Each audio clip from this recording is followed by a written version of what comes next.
নমস্কার বন্ধুরা, গরমের দুপুরে স্বস্তি পেতে আজ নিয়ে এসেছি তেঁতুলের শরবত।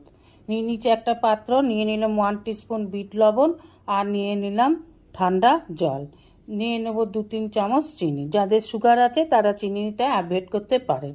নিয়ে নিলাম তেঁতুলের সস বা তেঁতুলের কাত। ভালোভাবে সব উপকরণগুলোকে মিশিয়ে নিন।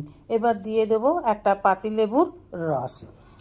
রেসিপিটা ভালো লাগলে অবশ্যই একটা লাইক, কমেন্ট, সাবস্ক্রাইব করার অনুরোধ রইল।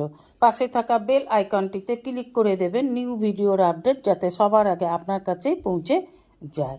এবার লেবুর রস দিয়ে খুব ভালোভাবে সব উপকরণগুলোকে মিশিয়ে নিয়ে ঘরে থাকা সাধারণ উপকরণ দিয়ে বানিয়ে নেওয়া এই তেঁতুলের শরবত এবার সার্ভিং গ্লাসে করে সবাইকে পরিবেশন করুন।